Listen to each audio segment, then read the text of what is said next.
What's been your most memorable shot? The next one. Never worried about my shot ever. Look at my splash, look at my drip, hype in my bag, no it's a fit, getting the cash, making the whip, count up an ad, nothing get missed. Oh my goodness, 50-piece. There's never been anybody like him. I'm on the road, got a surprise, I'm gonna make them say whoa. I usually let my player do the talking. Steph Curry he now stands just 10 3-pointers away from breaking Ray Allen's all-time mark. But with all due respect to the great Ray Allen, we already know that Steph Curry is the greatest shooter God ever created. So I'm not really even thinking about Steph versus Ray Allen right now. You know what I'm thinking about? I'm thinking about Steph and LeBron James. For years, we've compared LeBron and Michael Jordan. Can LeBron equal or surpass Jordan's impact on the game? His rings. How will LeBron's legacy compare to Michael Jordan's? But maybe the question we should start asking is this: has Steph Curry overtaken LeBron James as the basketball icon of this generation? Because look at it this way. As great as LeBron James is, and the man is a legend, don't get it wrong, he's on basketball's Mount Rushmore, for crying out loud. But if Steph Curry and the Warriors win the title this season, Steph will have as many rings as LeBron James.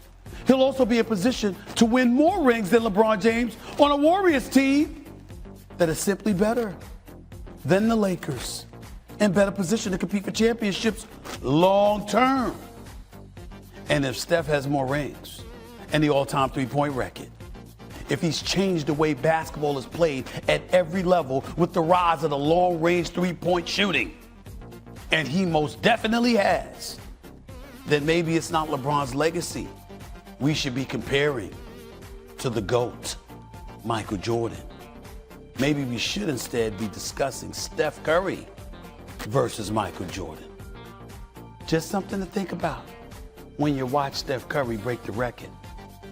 A record he might just get Saturday night on ABC television against his brother's 76ers team. It's time for Ain't No Way!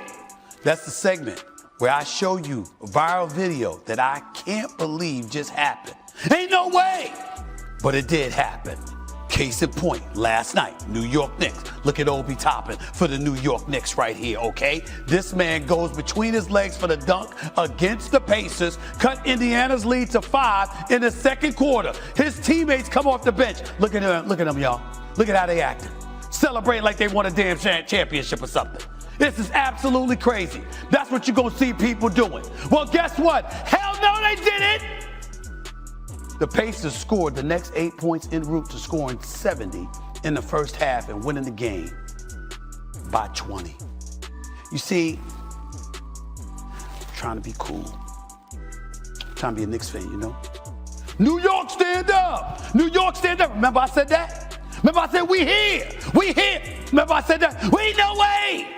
I should have said that. Because I'm so disgusted with the Knicks right now, I don't know what to do with myself. They make me want to throw up.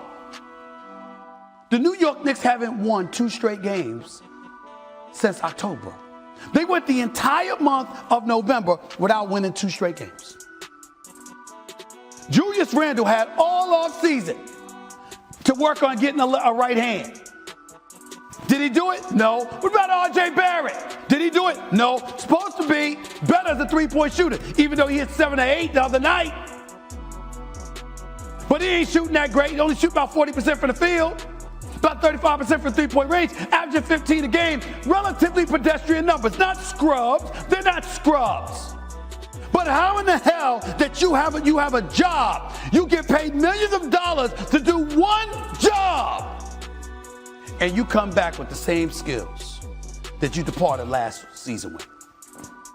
It never occurred to you, Julius Randle, to work on your right hand, or you, R.J. Barrett? It never occurred to you, Julius Randle, that we don't need to see you, who's a massive man, powerful and quick, can get to the basket against anybody. It never occurred to you that you don't need to be 17 to 19 feet away from the basket, trying to have the offense run through you where you dribbling 7 or 8 different times before you make a damn move?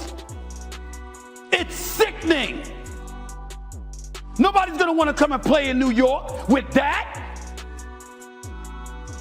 The New York Knicks, you're 12-13 as of Thursday night. You're a game below 500. You're nothing right now. If the players were to begin, you wouldn't be in it. It's sickening. Work on your damn game and stop acting like you've arrived. You've done nothing yet but not stink to the high heavens. That's all that you've done now. You no longer are a laughing stock of the league. Now you're just mediocre. I'm so touched, aren't you? Get it together. You can't tell I'm losing patience. And I assure you, you don't want to see me light into y'all some more. You're embarrassing me, New York Knicks. Get it together, or else you'll see me again. And you think you don't like me now? You just wait. Keep on playing like this. Keep on playing like this. You really ain't gonna like me then. In the league, he's never been feared. LeBron is not somebody that instills fear in you. Of course, you got a game plan for him, and you know that his Herculean talents and what have you, and what he brings to the table, he's impossible to stop. He's one of the top 2-3 players in the history of basketball. You know all of those things.